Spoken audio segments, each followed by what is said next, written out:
Dostlar selamlar. Yeni bir piyasa değerlendirme videosuyla karşınızdayım. Haftalık açılışlarımızı aldık. Dolar onca önleme rağmen haftaya 17.20 üzerinde başladı. Güçlü duruşu devam ediyor. Altın ve gümüşte de güçlü duruşlar devam ediyor.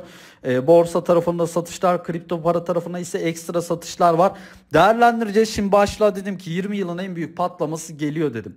Evet, geçen hafta ABD tarafından gelen öyle bir veri vardı ki arkadaşlar gerçekten finansal piyasaları baştan aşağı değiştirecek, tüm bildiklerinizi unutturacak bir süreç başlıyor olabilir.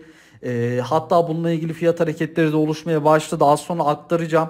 Peki bunlar bizim piyasaları nasıl etkileyecek? Doları, altını, gümüşü, bunları da konuşacağız arkadaşlar. Gerçekten çok dikkat etmemiz gereken bir sürece girdiğimiz sizlere aktarabilirim. Şimdi detaylandıracağım ama onun öncesinde hemen duyurumuzu da yapmak istiyorum. Biliyorsunuz arkadaşlar her videoda 2 tane takipçime hediye veriyorum. Kendi kullandığım stratejilerimi hediye ediyorum 2 tane takipçime. Gerçekten güzel stratejiler. Video bir tane beğeni, bir tane yorum ve kanala da abone olursanız gelecek videoda kazanıp kazanmadığınızı kontrol edebilirsiniz. Her videoda bunu yapıyoruz.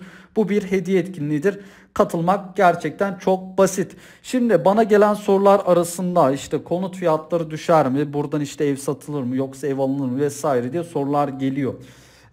Ben görüyorum yani sosyal medyada vesaire işte şu anki oluşan konut fiyatlarının balon olduğuna dair, işte köpük olduğuna dair, bir geri çekilme olacağına dair söylemler, analizler vesaire geziniyor. Yani son 200 senedir özellikle sizler de dikkat ediyorsunuzdur. Hani sosyal medyada konut fiyatlarının balon olduğu son 200 senedir söyleniyor. Köpük olduğu söyleniyor. Düşeceği söyleniyor. İşte bir anda çakılacağı söyleniyor. Konut fiyatları da tam aksine. Yani Türkiye'deki işte dolardan, altından, gümüşten, borsadan vesaire daha fazla artarak yoluna devam ediyor. Peki bundan sonra ne olacak? Şimdi tabii o zamanlar konut fiyatları çakılacak diyenler gene aynı şekilde balon, köpük düşecek vesaire gibisinden söylemlerde bulunuyor. Peki veriler bize ne söylüyor? Gerçekten konut fiyatları düşecek mi? Şimdi Türkiye'deki inşaat maliyet endeksi Nisan ayı raporları yayınlandı arkadaşlar. Nisan ayında maliyetler neredeyse %106'ya yakın artmış durumda. Yani bu inşaat dikme maliyet endeksi arkadaşlar. Yani bir konut yapmak için maliyetlerin bu şekilde arttığını görebiliyoruz. Bunun içerisinde işte malzeme endeksi, işçilik endeksi vesaire hepsi var. Yani bütün fiyatlar yukarı gidiyor. Yani konut yapmanın maliyeti artıyor. Şimdi konut yapmanın maliyeti artarken fiyatların nasıl geri düşebileceğini söyleyebiliriz. Yani şimdi dolar gidiyor, işte çimentoya zam geliyor, tuğlaya zam geliyor, inşaat işçilerine verilen zamlar artıyor vesaire. Yani tüm bunlar yukarı giderken konut fiyatları nasıl geri gelecek? İşte şunlar da söyleniyor. İşte fiyatlar çok arttı. Daha da artarsa insanlarda olacak para kalmaz. Kalır arkadaşlar. Yani bu zamana kadar hatırlayın, bir sene önce atıyorum 500 bin TL olan evler şu an 2 milyon TL üzerinde fiyatlıyor. 1-1,5 milyon olan evler şu an 4-4,5 milyon üzerinde fiyatlıyor. 3-4 milyon olan evler 10 milyon TL üzerinde fiyatlıyor. Yani o zamanlarda aynı şeyler söyleniyordu. İşte konut fiyatları düşecek, konut fiyatları çakılacak. Hayır, düşmedi, aksine 3-4 katına çıktı. Dolardan da getirisi fazla oldu. Hepsinden getirisi fazla oldu. Gerçekten konut fiyatları, konut en çok kazandıran sektör oldu. Ben hiçbir şekilde düşeceğini düşünmüyorum. Yani işte bu kadar maliyetler artarken, yani konut dikme maliyeti artarken fiyatlar nasıl geri gelecek? Bir de şöyle bir durum var. Yani Türkiye'nin işte yıllık 800 bin tane konuta ihtiyacı var. 800 bin tane konut dikiliyor mu yıllık? Hayır. Yani bir arz sıkıntısı var. Yani konutta bir sıkıntı var. Yani o kadar göç alıyoruz. Son yıllarda özellikle o kadar göç aldık. Mülteciler geldi vesaire. İnsanlar konuta ihtiyaç duyuyor. Sürekli işte üniversite öğrencileri, evlenen çiftler vesaire konuta ihtiyaç duyuyor. Sürekli ihtiyaç artarken ev dikme maliyeti artıyor ve ev dikim oranları azaltıyor. Konut dikme oranları azaltıyor. Bu şekilde fiyatlar nasıl geri gelecek? Yani ben fiyatların geri gelmesini beklemiyorum. Yani fiyatların geri gelmesini beklemek çok çok absürt bir şey bana göre. Ha, fiyatlar belki %5, %10 gevşer, ihtiyacı olanlar veya da paraya ihtiyacı olanlar. Fiyatlar yükseldi, belki satış yapmak ister, paraya ihtiyacı vardır, kredi çekmiştir, borcu vardır, kapatmak için satışa geçer. Şu anki fiyatlardan %10, %15 altında alabilirsiniz belki, denk getirirsiniz. Ama onun dışında herhangi bir geri çekilme beklemiyorum arkadaşlar. Aksine daha da değerlenecek. Çünkü konuta ihtiyaç gerçekten var ve şu anki bulunan mevcut konut sayısı karşılamıyor. Yani ihtiyacı karşılamıyor. O yüzden geri gelmesini ben beklemiyorum. Eğer ki durumunuz varsa son 3-4 senedir zaten hep söylediğim gibi şimdi diyorum. Konut alın arkadaşlar. Konut fiyatları geri gelmesini ben beklemiyorum. Kredi çekip alabiliyorsanız alın. Hazırda paranız varsa almayı planlıyorsanız kesinlikle almalısınız. Herhangi bir geri çekilme beklemiyorum. Yani son 3-4 senedir aynı şeyler söylenip duruyor ama konut fiyatlarının geri geldiği yok. Şimdi son 20 yılın en büyük patlaması dedim arkadaşlar. Biliyorsunuz ABD'de son gelen verilerde enflasyon adeta patladı. Tabii enflasyonun patlaması son 3-4 aydır da faiz artıran Fed'in acaba artırılan faizler işe yaramıyor mu sorusunu tüm piyasalarda akıllara getirdi. Bundan sonraki süreçte Fed iyice vitesi artıracaktır. Söylemleriyle, artırdığı faiz oranlarıyla gerçekten esip gürlemesini ben bekliyorum. Çünkü ABD'de enflasyon bakın %8,6 çıktı. Beklentileri aştı. Son 3-4 aydır 50 bas puan faiz artışları geliyor. Bundan sonraki süreçte bu çarşamba işte Fed toplantısı var. Faiz artırım oranları yani yüzdesel olarak artacaktır. 50 bas puan belki bu toplantıda da artırılacaktır. Ama ondan sonraki toplantılarda 75 bas puan, 100 bas puan gibi artırımlar gelecek. Hatta bu toplantıda bile fazlasıyla bir artırım gelebilir. Söylemler şahinleşecek. İşte bu da dolara yarayacak. Para dünya dolara kayacak. Tabii dolar endeksi de dünyadaki dolar endeksi de değerlenecek. İşte son 20 yılın patlaması dedim. Niçin dedim? Dolar endeksindeki patlamadan dolayı arkadaşlar. Şimdi dolar endeksi öyle bir şey ki bunun karşısında hiçbir enstrüman duramaz arkadaşlar. Eğer ki dolar endeksi yukarı gidiyorsa borsalardan vesaire böyle metallerden, değerli metallerden bir tık ümidi kesmek lazım. Çünkü para dolara kayıyor. Para keşe kayıyor arkadaşlar. Ana yurduna dönüyor. Şimdi ABD'nin faiz artırması da ne demek? Dünyadaki paranın ABD'ye geri dönmesi demek. Faizleri artırıyorsa insanlar orada bankalara işte paralarını yatıracaktır. İşte yurt dışında yatırım yaptıysa dolara çevirip kendi ülkelerine götürüp bankalara yatıracaktır. Çünkü faiz artmış durumda ve bu faizden yararlanmak isteyecektir. Yani para Amerika'ya kayacak. Dünyada bir dolar kıtlığı başlıyor. Fiyat hareketleri de bize bunu gösteriyor. Özellikle dolar endeksi de %4'ün üzerine attı. Şimdi son 20 yılın patlaması dedim. Buradan kastım neydi? Bakın 2002 yılında dolar endeksi 104'lü seviyeleri kırıyor. 2007-2008'lere kadar o mortgage krizine kadar 70'lere kadar düşüyor bakın 104'lerden hatta 120'lerden 2002'nin başından itibaren. Daha sonra işte bir 2016'ya kadar 105'lere 104'lere kadar tepki veriyor. Daha sonra işte burada oyalanıyor ve şu an tekrar 104'lerdeyiz. Öyle bir formasyon yaptı ki kırılıma çok yakın. Konjektüre baktığımızda, mevcut duruma baktığımızda bunun kırılmaması için hiçbir sebep yok. ABD bundan sonraki süreçte faizleri çok sert bir şekilde artırmaya başlayıp Fed Başkanı Powell çıkıp şahin söylemlerde bulunursa ve bundan sonraki işte FED üyeleri de şahin söylemlerde bulunursa bu 104 üzerindeki her fiyatlamada dolar endeksi patlayacak arkadaşlar. Yani 108, 113, 120 diye gideceğiz. Bu ne demek? Doların dünyada değer kazanması demek. Doların diğer para birimlerine karşı değer kazanması demek. Hani şöyle bir formasyon yaptı. Handle Cup bilenler vardır. Bilmeyenler için şöyle kısaca bir değineyim. Şöyle bir formasyon çeşididir. Çanak kulp diye de adlandırılır. Kırılım geldikten sonra genellikle şu çanak boyu kadar fincan boyu kadar yukarı gitmesini bekleriz arkadaşlar. Tabi böyle hesapladığımız zaman 140'lara denk gelen bir dolar endeksi var ama ilk etapta 108-113'lere doğru gitmesini bekliyorum ben. Bu formasyon çalışması kolay olmayacaktır. Yani 20 yılda oluşan bir formasyon. Ama böyle bir sebeple oluşursa gerçekten piyasalarda tufan kopar. Dolar dünyada değerlenir.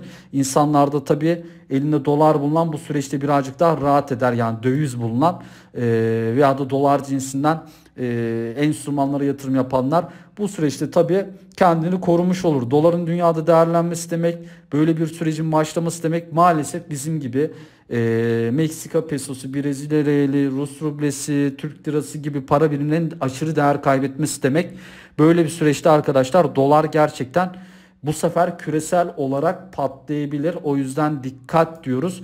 Altının ben gideceğini düşünüyorum. Hani dolar endeksi, evet, dolar endeksinin artması borsaları vesaire satış getirecektir ama altının ben gitmesini bekliyorum. Çünkü altında Enflasyondan dolayı gidecek arkadaşlar. Enflasyonu tutamayacaklar. Zaten tutamadıkları için şu an faizi artırıyorlar. Enflasyon olduğu bir ortamda altında tutamayacaklar. Az sonra değineceğim altın kısmında ama altının bir de niye yükselmesi gerekiyor onları da aktaracağım ben şey. Şimdi bir dolar TL'yi değerlendirelim. Haftaya 17.20 üzerinden açtı. Şu anda 17.26'larda. 17.05 altını düşmedikçe, hatta 16.95 üzerine altını düşmedikçe maalesef dolar TL'de 17.50 ve 17.80'lere doğru çıkış hareketi devam edecek. Haftalıkta ise arkadaşlar çok tehlikeli duruyor. Yani çok tehlikeli. 16.95 altına düşmediğimiz sürece yeni zirvelere doğru gidecek. Dolarda maalesef o kadar açıklanan önleme rağmen 17 altında fiyatlamıyoruz şu an. Çarşamba günü işte o en son açıklanan gelir endeksi senetlerin detayları açıklanacak. Muhtemelen %25 vesaire bir faiz oranı olacak. Kuponlar dağıtılacak ama onun da işte Türkiye'de artık yani mevduat faizlere para koyan var mıdır bilmiyorum. Çoğu kişi kur korumalı mevduata vesaire koyuyor. Hani o yüzden bunda çok bir etkisi olacağını düşünmüyorum. Zaten son videolarda da bunu aktardım. 16.95 üzerinde kar kalıcılıkta dolardaki yükselişin maalesef devamını bekliyoruz. Zor günler bizi bekliyor arkadaşlar. Bunu söyleyebilirim. 16.95 altına bir nebze indirecekler ki yani şöyle bir 16.50'leri falan bir gevşeme gelsin. En azından birazcık nefes alalım diyeceğim ama 17'nin altına da inmedi. Yani geri çekilse bile 16.50 işte 16.05 16'nın altını beklemiyorum ben zaten de sınırlı olacaktır. Geri oralardan destek alıp daha güçlü bir şekilde gelecektir. Yani politika faizini artırmadığımız sürece bunu tutamayız arkadaşlar. Euro'da 17 70 üzerine kaldıkça 18.44'lere doğru devam edecektir. Şimdi işte hani çok kısa söyleyip geçiyorsun diyorlar. Başka söylenecek bir şey yok arkadaşlar. Yani bakıyorum ben zaten indikatörleri, göstergeleri, işte sat vermiş, mal vermiş falan, sadece size destek ve direnç paylaşıp geçiyorum şu anlık. Lafı fazla uzatmaya da gerek yok. Altın 1875'ten pazartesi günü bir satış gelebilir ama genel trendin yukarı yönlü devam etmesini bekliyoruz dedik. Şu an bir satış geldi. 1825 ve 1810'ları bu hafta içi koruyacaktır. Fed faiz artacak. Doğal olarak bir satış geliyor. 1800 üzerine tutunmasını bekliyoruz. Altın tarafında yükseliş beklentim devam ediyor. Az sonra detaylandıracağım demiştim. Bakın hani dolar endeksi gidecek, tamam, metallere vesaire, değerli metallere satış gelebilir. Altın da enflasyon yüzünden gidecek arkadaşlar. Ya bu kadar enflasyon dünyada patlarken altında tutamazsın. Başka bir gitmesinin sebebi ise dünyada en büyük altın rezervine sahip ülkeler Amerika ve Almanya. 3. 4. sırada da Rusya geliyor sanırsam. Amerika ve Almanya elindeki fiziki altın miktarını her ay artırıyorsa bir bildikleri vardır arkadaşlar. Yani altın fiyatını belirleyen aslında büyük merkez bankalarıdır. Bunlar satışa geçmedikçe yukarı yönlü trendin devam etmesini bekleriz. Yani bu hafta 1830 test edilebilir. Belki aşağı 1810'lara iğne atabilir ama kalıcı olmayacaktır. Hareketin devamını 1875'lere doğru çıkışın devamını bekliyoruz. Dediğim gibi 1830 desteği önemli. Gram altın 1050 TL'yi gördü 1045 TL'den. Şu an satışıyor. 1000 TL üzerinde tutunmasını kısa vadede bekliyorum. Yani gram altın alacaklar, işte nereden alayım vesaire. 900 TL'de çırpındık burada. Ben aldım. Siz de alın. Buradan döneceğiz ve tarihi bir yükseliş gelecek diye. Şu an ise belki 980, 960'lara doğru bir iğneleme hareketi gelebilme ihtimali var. Dolar TL'de olası bir geri çekilme vesaire olursa o da garanti değil. Onu bir kere belirteyim. Gelirse oralardan alın. Ben kendim alırım yani 980-960 civarlarından. O da kalıcı olmayacaktır. Tekrar 1000 üzerine çıkacaktır. Zaten altında 1200 olarak ilk hedefimizi koruyoruz. Gram gümüş TL 12.30'dan bakın tam dirençten dönüş aldık. 11.30 veya 11 civarlarına gelirse kendi adım alırım. Değerlendirilebilir bölgeler bunlar. Üzerinde kaldıkça her an 12.30'un kırılma ihtimali vardır. Orta ve uzun vadeli yükselişin devamını, 13.5'lara doğru çıkışın devamını ben bekliyorum. Yani gelirse gümüş almak istiyorsanız 11.30'dan 11 arasından alın.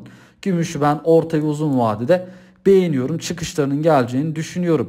Şimdi dolar endeksini konuştuk. Dolar endeksi 104 üzerinde kaldıkça çıkışın devamını bekliyorduk. Brent petrol 124'ten tekrar bir satış yedi ama güçlü duruşunu devam ettiriyor. Yani şuradan belki bir satış daha getirirler mi diye düşünüyorum.